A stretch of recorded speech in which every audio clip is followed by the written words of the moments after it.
اب ان کے لیے مشکل یہ ہو رہی ہے کہ وہ کس طریقے سے اپنے بھائی کا راستہ روکیں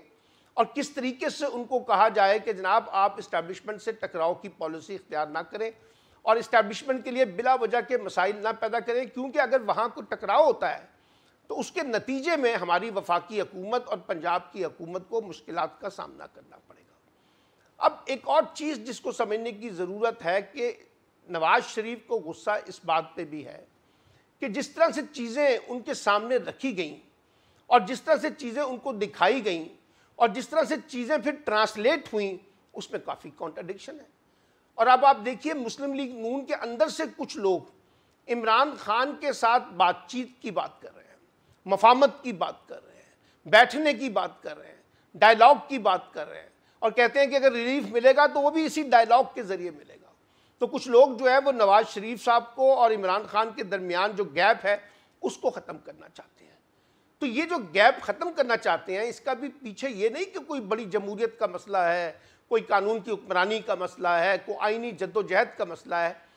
نواز شریف کو پتہ ہے کہ وہ اس کارڈ کی مدد سے اسٹیبلشمنٹ پہ مزید دباؤ بڑھا سکتے ہیں کہ جناب میرے پاس تو یہ آپشن ہے، میں عمران خان کے پاس بھی جا سکتا ہوں۔ اور یہ جو اس وقت پالیٹکس ہو رہی ہے اس میں سب سے زیادہ اس وقت مسلم لیگ نون کے جو اندر کی جو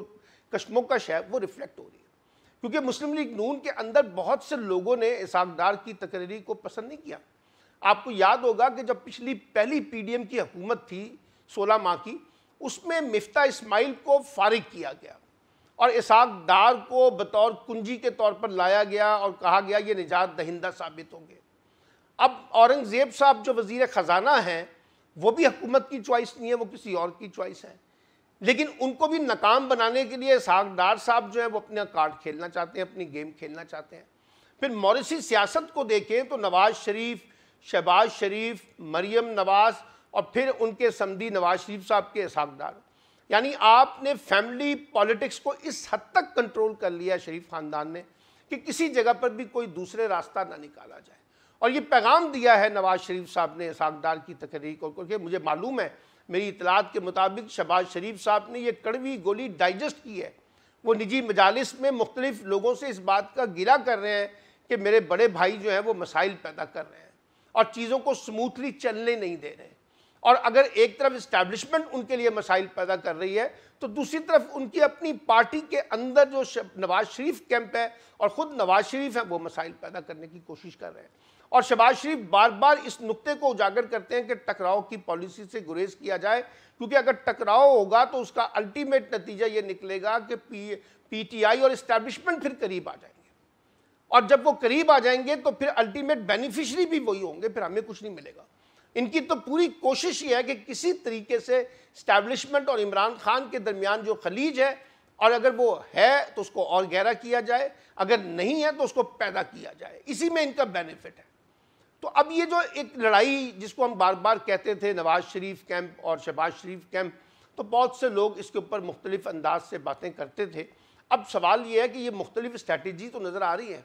مختلف حکمت عملیاں تو نظر آ رہی ہیں، مختلف گروپ بندیاں تو پارٹی کے اندر نظر آ رہی ہیں، ایک کسی کیمپ میں بیٹھا ہوا ہے، ایک کسی کیمپ میں بیٹھا ہوا ہے، ایک ادھر بھی ہے اور ادھر بھی ہے۔ یہ جو گو مگوں کی کیفیت ہے یہ ظاہر کرتی ہے کہ اس وقت جو ہے اسحاق ڈار کے معاملے میں، رانا ثناء اللہ کے معاملے میں ابھی بہت سے سوالات باقی ہیں، اور ابھی تو یہ بھی کہا جا رہا ہے کہ خواجہ سعد رفیق کو بھی سامنے لانے کی کوشش کی جا رہی ہے، ان کو بھی منایا کی کوشش کی جا رہی ہے کہ ان چیزوں کو لے کر آگے چلیں۔ اصل میں نواز شریف صاحب کو اس بات کا اندازہ ہو گیا ہے کہ معاملات ان کے ہاتھ سے کافی حد تک نکل چکے ہیں،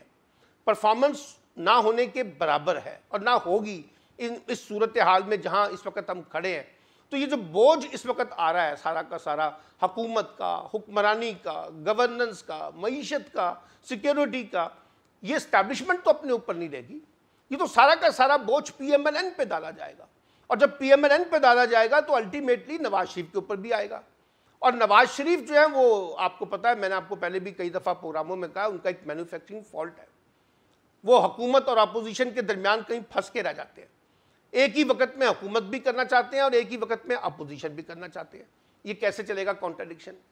وہ اپنے بیٹی مریم نواز کو کامیاب سیاستدان اور پنجاب کے وزیر اعلیٰ کے طور پر دیکھنا چاہتے ہیں اور پھر اسٹیبلشمنٹ سے ٹکراؤ بھی چاہ رہے ہیں، حالانکہ ان کو پتہ ہے کہ یہ حکومت جو ہے یہ اسٹیبلشمنٹ کی حمایت سے اور اسٹیبلشمنٹ کی سرپرستی میں اور اسٹیبلشمنٹ کی سہولت کاری سے ملی ہے۔ اب اس میں اگر آپ نے مزاحمت کرنی ہے تو اس میں کتنی گنجائش باقی رہ جائے گی، اور مسلم لیگ نون کے اندر اب کتنا پوٹینشل ہے کہ وہ یہ مزاحمت کر سکے گا، اسٹیبلشمنٹ سے ٹکراؤ پیدا کرے گا۔ اور ان کے سامنے ایک مثال ہے اسٹیبلشمنٹ کے ساتھ حالیہ ٹکراؤ جو establishment versus P T I ہوا ہے۔ پی ٹی آئی کہاں کھڑی ہے؟ پی ٹی آئی کے ساتھ کیا کچھ نہیں ہوا ہے؟ اس لیے مسلم لیگ نون کے اندر ایک بڑا دھڑا کسی قسم کی ایڈونچر پالیٹکس کرنا نہیں چاہتا،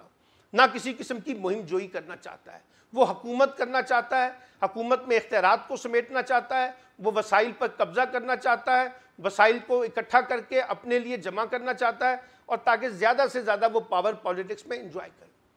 پی ایم ایل این جو ہے وہ پاور پالیٹکس کی پارٹی ہے، کوئی پہلی دفعہ تو نہیں ہو رہا، کچھ حصہ ان کا رہا ہے مزاحمت کا، لیکن مجموعی طور پہ دیکھیے تو وہ ایک پاور پالیٹکس سے جڑی ہوئی پارٹی ہے، اسٹیبلشمنٹ کے ساتھ مل کر کام کرنے والی پارٹی ہے۔ تو یہ سب صورتحال ظاہر کر رہی ہے کہ ایڈونچرزم کی جو پالیٹکس اس وقت کھیلی تھی اس کا کوئی نتیجہ نہیں نکل پا رہا، اور یہ جو اسحاق ڈار صاحب کی تقرری کر کے نواز شریف صاحب نے ایک اور سیاسی جوا کھیلا ہے، یہ الٹیمیٹلی اس کا نقصان صرف نواز شریف کو نہیں ہوگا بلکہ ساتھ ساتھ شہباز شریف کی حکومت کو بھی ہوگا، شریف خاندان کی پالیٹکس کے اندر بھی تقسیم دیکھنے کو ملے گی، اور اسٹیبلشمنٹ کے درمیان اور پی ایم ایل این کے درمیان، اسٹیبلشمنٹ کے درمیان اور شریف خاندان کے درمیان ٹکراؤ کے کئی مناظر ہمیں دیکھنے کو ملیں گے۔ اس لیے میں یہ سمجھتا ہوں کہ یہ جو تقریریاں دو ہوئی ہیں یہ واضح پیغام ہے اس وقت نواز شریف صاحب کی جانب سے کہ وہ مفاہمت کے ساتھ ساتھ مزاحمت بھی کریں گے،